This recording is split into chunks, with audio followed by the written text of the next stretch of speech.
e eu vou esclarecer algumas coisas. Primeiro, alguém uma pessoa ficou incomodada quando eu falei sobre o uso do banheiro na hora do culto. Eu me lembro no sábado passado aqui com o pastor João Flávio Martinez, depois que ele foi embora, eu toquei em alguns assuntos, né? Então, as pessoas não estão proibidas de usar o banheiro. O problema, a questão é o melhor uso, como usar o banheiro de forma que não atrapalhe o culto, de forma que não venha prejudicar o culto a Deus, né? E eu me lembro, eu salientei que quando eu falei sobre o uso do banheiro na hora do culto, eu me referi a um grupo de adolescentes que eles começam no banheiro com muita frequência, né? E olha, a bexiga de um adolescente, ela funciona muito melhor do que a minha. Eu tenho 72 anos de idade. E eu não vou ao banheiro durante o culto, eu não vou. E eu presto atenção em várias pessoas idosas na nossa igreja, homens e mulheres, que não vão ao banheiro durante o culto, né? Mas eu acho engraçado, intrigante, que jovens, adolescentes vão, e eles são os que menos precisam, porque o organismo deles funciona muito melhor do que o nosso quanto a isso, né? E quanto a muitas coisas também. Então eles a pessoa não está proibida. Pensa numa mulher grávida, ela vai ter que ir ao banheiro. As grávidas vão com mais frequência ao banheiro, né? Uma pessoa que tem uma comorbidade ou tem uma enfermidade que ela é obrigada a ir ao banheiro. Essas pessoas não estão proibidas de ir ao banheiro, né? E a Igreja Cristã da Trindade, ela está muito bem instruída sobre isso, né? Agora, é muito triste quando alguém começa a ir ao banheiro porque está cansado do culto. O culto para eles virou uma droga. Ai, que coisa enfadonha, cansativa. Então a pessoa não está cultuando, ela não entrou em sintonia com Deus, né? Ela não está gostando do culto, né? E agora você imagine, por exemplo, um jogo de futebol no estádio. Quando a pessoa está gostando, né, o torcedor está gostando do jogo, ele não sai, ele quer ficar ali assistindo, ele não vai ao banheiro. Muito difícil. E uma outra coisa muito importante, eu já fui em peças teatrais várias vezes, né? E no teatro funciona assim, e mesmo quando uma peça teatral ela é longa, às vezes ela dura 3 horas e meia, 4 horas. Então, no teatro existe um intervalo. As pessoas fora do intervalo não podem se levantar, não podem circular de maneira alguma, né? Só se aconteceu uma tragédia, alguém começar a ter um ataque do coração, mas fora disso, as pessoas esperam o intervalo para ir ao banheiro, não chegam depois que recomeça a peça, elas sentam e assistem em ordem, tudo. Eu já vivi isso muitas vezes, né? Agora, na casa de Deus, né, para um culto a Deus, por que tem que ser baderna? Por que tem que ser baderna? Não, isso é um desrespeito a Deus, é nesse sentido que eu falei.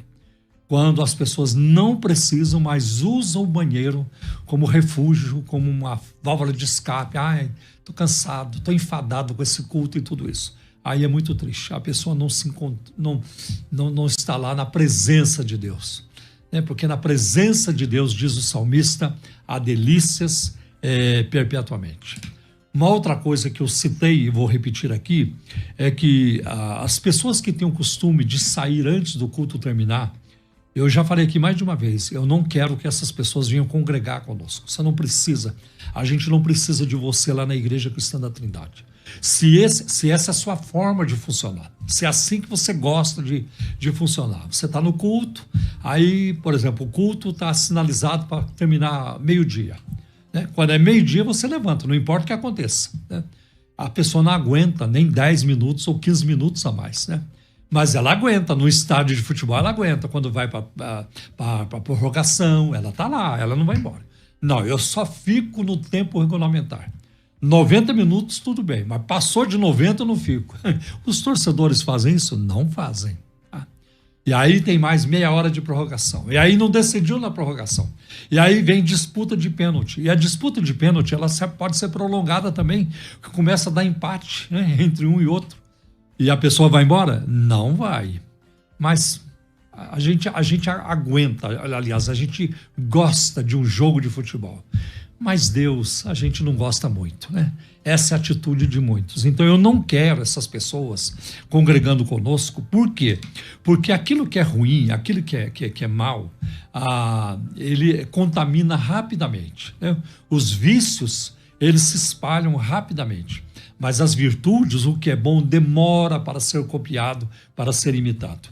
Agora, eu entendo que tem pessoas que vão precisar sair antes do culto terminar. Por exemplo, tem uma irmã que frequenta a nossa igreja, uma irmã fiel. Ela vai toda quinta-feira, tá? E vai domingo também. Na quinta-feira, ela precisa sair um pouco mais cedo. Ela já me avisou. E ela faz isso. Isso não me incomoda nem um pouco. Pastor, se eu não sair tal horário, eu perco a condução. E aí fica muito difícil para mim. Eu falo, não, irmã, fique em paz. Fique em paz, tá? Fica tranquila, não tem problema nenhum, tá? Porque a circunstância não permite. É outra história, tá? É outra história. Ou então um médico, né, que está lá no culto e ele, a qualquer momento, ele pode ser acionado, porque a vida de alguém depende dele, né? Então eu recomendo que este médico se sente lá no fundo da igreja, porque quando ele sair, a distração será muito menor, quase que nula, quase que zero. Então é nesse sentido porque queremos zelar pelo culto, né?